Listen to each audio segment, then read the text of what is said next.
উপনিষদের কাহিনী।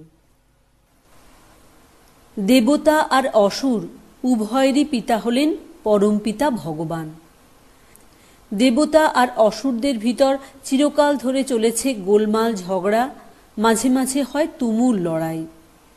উভয়ের ভিতরের বিরোধ মীমাংসাও করতে পারেন পরমপিতা ভগবান।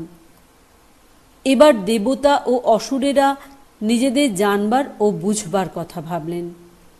তখন তাঁরা ঠিক করলেন তাঁরা পরমপিতার কাছে যাবেন আর জানাবেন সব কথা, তাঁর কাছ থেকে তাঁর শিক্ষাও নেবেন। আসলে পরমপিতা শুধু উভয়ের পিতা নয়, তিনি উভয়েরই পরম গুরুও। দেবরাজ আর অসুররাজ উভয়ে একসাথে গেলেন পরমপিতার কাছে। বিনীতভাবে তাঁরা বললেন কেন তাঁরা তার কাছে এসেছেন আর কি জানতে বুঝতে এসেছেন। পরমপিতা ভগবান দেবতা ও অসুরদের বললেন, যার পাপ নেই, জরা নেই, মরণ নেই, শোক নেই, খিদে নেই, পিপাসা নেই, কামনা নেই, বাসনা নেই, সংশয় নেই, মিছা নেই, তিনি কায়া নয়, ছায়াও নয়। তাঁকে খুঁজতে হবে, জানতে হবে, বুঝতে হবে। তাঁকে জানলেই আর কিছু জানার দরকার হয় না। তাঁকে জানলেই মন থেকে হিংসা, অভিমান, অহমিকা দূর হয়ে যায়। জীবনে চাওয়া পাওয়ার অবসান হয়ে যায়। তবে সাধনা, নিরলস সাধনা, কঠোর সাধনা, অনেক দিন ধরে সাধনা দরকার। পরম পিতার উপদেশ মাথা পেতে নিয়ে সাধনা করতে লাগলেন দেবতা আর অসুরেরা। 30 বছরের বেশি সময় ধরে তাঁরা একটানা সাধনা করলেন। এবার তারা আবার গেলেন পরমপিতা ভগবানের কাছে।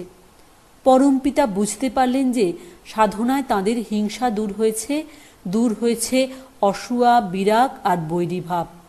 তাছাড়া তাঁদের চেতনাও অনাবিল, অকপট হয়েছে।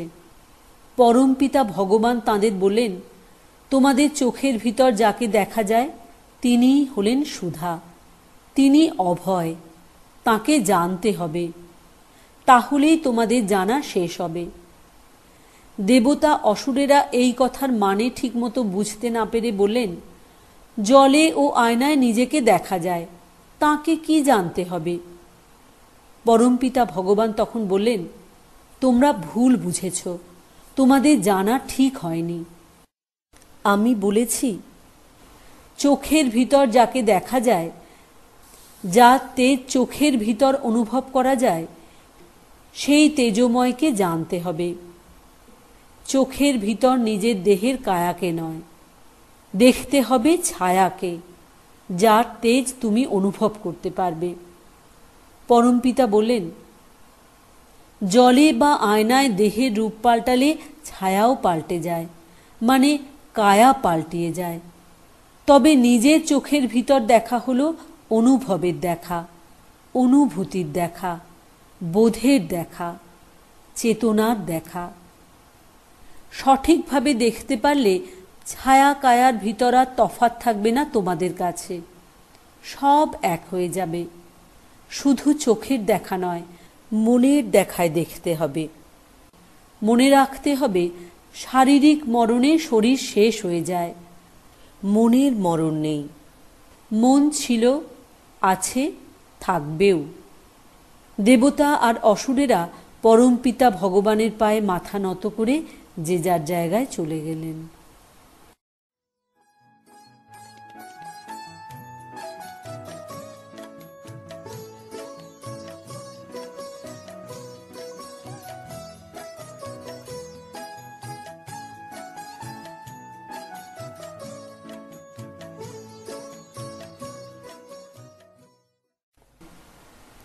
এক ঋষি, তপবনে তাঁর গুরুকুল। পড়াশোনা আর পড়ানো শেখানোয় তাঁর খুব নামডাক। তাই নানা জায়গা থেকে অনেকে তাঁর গুরুকুলে পড়তে আসেন।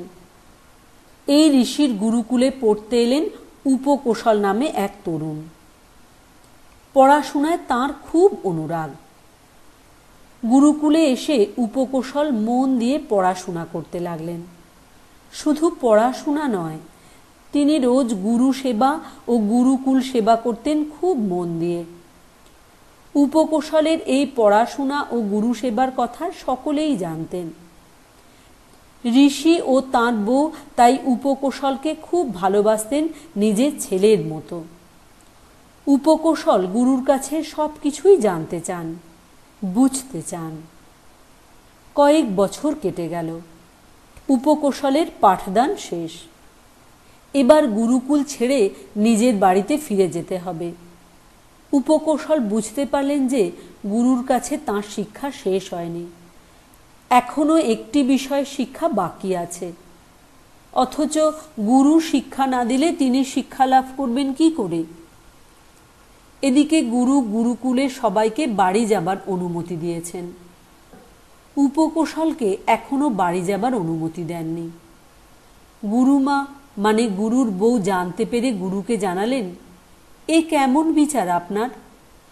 গুরুকুলের আর সবাইকে তাদের বাড়ি ফিরে যাবার অনুমতি দিলেন, অথচ উপকৌশল 12 বছর ধরে এই গুরুকুলে আছে, একদিনও নিজের বাড়িতে যায়নি। আমাদের সেবা করেছে, পড়াশোনাও ঠিকমতো করেছে। তদুপরি উপকৌশল যে শিক্ষা লাভ করতে চায় তাও আপনি শিক্ষাদান করেননি। আমার মনে হয় আপনি উপকৌশলের উপর অবিচার করেছেন। গুরু শুনে চুপ করে রইলেন, জবাব দিলেন না। কয়েকদিনের ভিতর গুরু বাইরে গেলেন একা। যাবার সময় বলে গেলেন যে তাঁর গুরুকুলে ফিরতে দেরি হবে। উপকৌশল মনের দুঃখে গুরুকুলের জাগের জায়গায় গিয়ে অনশন শুরু করলেন। এমনকি জলপান অবধি করলেন না। গুরুমা উপকৌশলের কাছে গিয়ে অনেক বোঝালেন আর অনশন না করতে। উপকৌশল অনশনে অবিচল থাকলেন। গুরুমার অনুরোধ রাখলেন না। উপকৌশল আমরণ অনশন করবেন বলে ঠিক করলেন। গুরুর কাছে পাঠ নেবার সময় আর পড়াশোনা করবার সময় যেমন এক মনে পাঠ নিতেন, পড়াশোনা করতেন, ঠিক তেমনি এক মনে আগুনের দেবতার জাগের জায়গায় হাত জোড়ো করে অনশন করতে লাগলেন। উপকৌশল আগুনের দেবতার কাছে নিজের দুঃখের কথা জানাতে লাগলেন। আগুনের দেবতার কোনো কিছুই অজানা ছিল না। উপকৌশল 12 বছর এই গুরুকুলে মন দিয়ে শিক্ষা লাভ করেছে। গুরু ও গুরুমা সেবা করেছে। গুরুকুলে সব কাজ করেছে, কোনো ফাঁকি দেয়নি। আগুনের দেবতা সশরীরে জাগের জায়গায় হাজির হয়ে উপকৌশলকে জানালেন, বাছা, তোমার ডাকে আমি সাড়া না দিয়ে পারছি না, তাই নিজে হাজির হয়েছি তোমার কাছে। যে শিক্ষা তুমি গুরুর কাছে জানতে চেয়েও জানতে পারোনি, আমি তোমাকে সেই শিক্ষাই দেব খুশি মনে। তুমি আর দুঃখ করো না। আগুনের দেবতা এবার উপকৌশলকে জানালেন, মানুষের পরাণই হলো সেই শিক্ষা। আর উপকৌশল বললেন, বলুন হে দেবতা, আর কি? আগুনের দেবতা বললেন, আর ক ও খ। উপকৌশল সাথে সাথেই বললেন, ঠিক বুঝতে পারলাম না, আপনি আমাকে বুঝিয়ে বলুন। আগুনের দেবতা বললেন, ক মানে সুখ, ভোগ সুখ। এই সুখ চিরকাল থাকে না, থাকে কিছুকাল। আর খ মানে জড়, আকাশ, চেতনা তার ভিতরে নেই, অচেতন। তাহলে পরাণ, ভোগ সুখ আর জড়তা মিলেমিশে হয়ে যায় যে বা যা আছে মানে থাকার ভাব। এই থাকার ভাবকেই তোমাকে জানতে হবে, বুঝতে হবে, তাই তুমি এই শিক্ষা লাভ করতে পারবে। আগুনের দেবতা উপকৌশলকে আরও উপদেশ দিতে লাগলেন, শিক্ষা দিতে লাগলেন। তারপরে তিনি চোখের নিমেষে মিলিয়ে গেলেন। একদিন শেষ হলো উপকৌশলের পুরো শিক্ষা লাভ। তিনি উপকৌশলের মুখে সব শুনে খুব খুশি হলেন। তিনিও উপকৌশলকে নানা উপদেশ দিলেন, শিক্ষা দিলেন। উপকৌশলের শিক্ষালাভ শেষ হলো।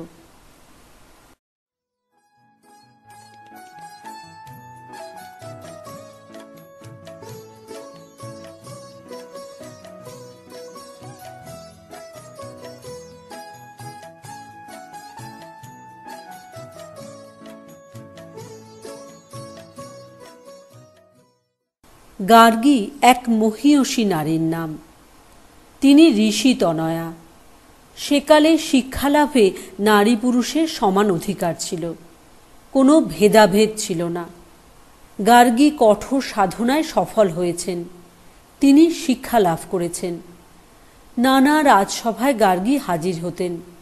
সেখানে গিয়ে ঋষি গুরুদের কাছে নানা বিষয় জানতে চান, জবাব চান। এই সব কাজে গার্গীর অসাধারণ মেধার পরিচয় সকলে জানতে পারেন। গার্গী এমন অনেক বিষয় জানতে চান যার জবাব দেওয়া সহজ নয়। সকলেই দিতে পারেন না। দুই একজন সঠিক জবাব দিতে পারেন। জবাবে গার্গী খুশি হন। গার্গীর জানার শেষ নেই, বোঝারও শেষ নেই। এক সভায় গার্গী এমনভাবে এক কুটিল জটিল বিষয় জানতে চাইলেন যার জবাব দিতে রাজি হলেন না ঋষিরা। তাঁরা গার্গীকে ভয় দেখালেন, তোমার দেহ থেকে মাথা আলাদা হয়ে যাবে। গার্গীকে আর জবাব চাইতে নিষেধ করলেন। গার্গীর মনে ভয় নেই, জেদি গার্গী নাছোড়। গার্গী ছাড়তে চান না, তিনি জবাব জানবেনই। শেষে গার্গী ঋষি গুরুদের কাছ থেকে জবাব আদায় করলেন। গার্গী ঋষি গুরুদের পায়ে মাথা নত করলেন। সভার সকলে গার্গীকে সাধুবাদ জানালেন। ঋষি তনয়া গার্গী বিদুষী গার্গীতে পরিণত হলেন। সকলের সমাদর লাভ করলেন।